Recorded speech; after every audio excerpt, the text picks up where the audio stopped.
Hey everyone, so in this video I'm going to talk about an important update regarding Marvel Rivals after the Season 2, and that's the boost settings. So we have two options here, horizontal max sensitivity boost and vertical max dead zone sensitivity boost.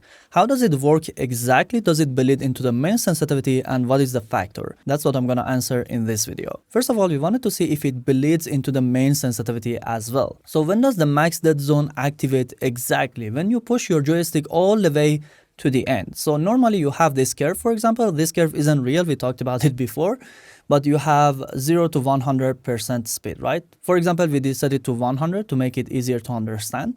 So here we have 0 speed and here you have 100. But what if we hit the max push here? Here we introduce the max dead zone boost. Now, if I'm going to show you how it works with controller, so let's say this is, for example, this is your right stick, okay? Now, if I push it all the way to the end, I get the boost here, exactly here. Up to here, it's normal sensitivity. Now, there are a few things you need to know. So the first thing we did was to set, sensitivity to 100, and then we started testing the game with max dead zone boost 0, 50, and 100. Let me show you how I did it. So we stand here and we are monitoring everything. The right stick push, joystick push, and the rotation, how long it takes to do a full rotation on a fixed speed. Let's say I'm pushing my joystick 50%, which is 192, the value here. How long it takes to do a full rotation on this value without any change if we don't have boost activated and then with the boost.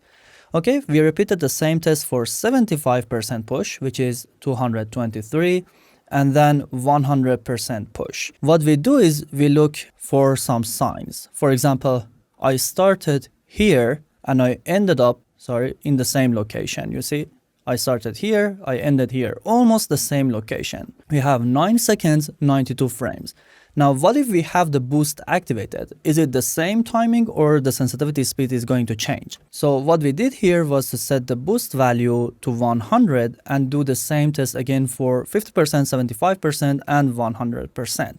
And then once again, we did set it to 50 and repeated the same test for max push. And here's what we found. So here you can see, as long as you are not at the max push, you will have the same sensitivity. For example, at 50%, it took 9 seconds, 92 frames. With the boost on 100, again, we have 9 seconds, 91 frames. That little difference is because of that offset I told you. Sometimes they don't match exactly. You can see there is a little difference. That's that 1 frame. They are almost the same. Let's consider it the same. Then we have 75%, again the same. But when we have 100% push, which is when we push our joystick all the way to the end, we got 3 times faster speed.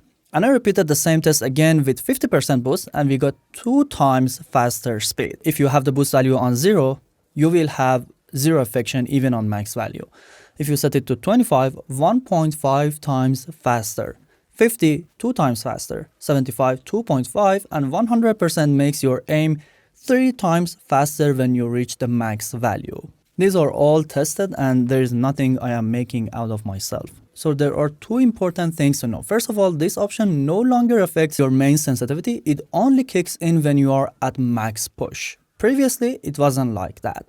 And secondly, some people think you need that eye gaze targeting maximum input dead zone, which is your analog stick max dead zone. Some people think you need to have it on value 1 or something to get the boost. That is wrong. We did test it on 0. You can get the boost even on 0 when you reach the max push.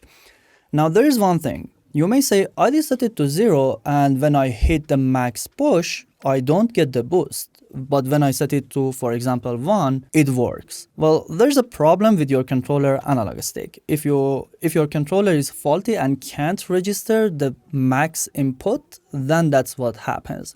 Because it only activates at the very end. If your controller is even a little faulty, it wouldn't happen. In that case, yeah, you can use value of 1. But typically, if you have a normal controller that is working fine, you should get the boost speed even on 0. We can't test vertical the same way because we can't do a 360 rotation with vertical. There are ways to test it, but it takes so much time. But I think it works the same way for vertical as well. If you remember, we have a Discord bot which can calculate a lot of things for Marvel Rivals, Season 1, Season 2, sensitivity settings, and more. And I'm gonna add this option to it as well. For example, you wanna know my normal sensitivity is 150. What if I have a boost of 84? How much it will boost my sensitivity at the very end? What value it equals to? I will add it here to sensitivity season 2, but we have some more options. For example, how to match your Overwatch 2 settings to Marvel Rivals or Black Ops 6, which you can access for free, and the link is in the description and pinned comment. But if you are wondering about the new ratio between horizontal and vertical, how to make them feel 1:1, or how to make them match 16:9 ratio, or Call of Duty or Overwatch 2, how does this new option, where is it? Character movement DeadZone, how does it work exactly? If you are wondering about them, check the video on the end screen, and I have a lot of news for you in that video. I'll catch you there.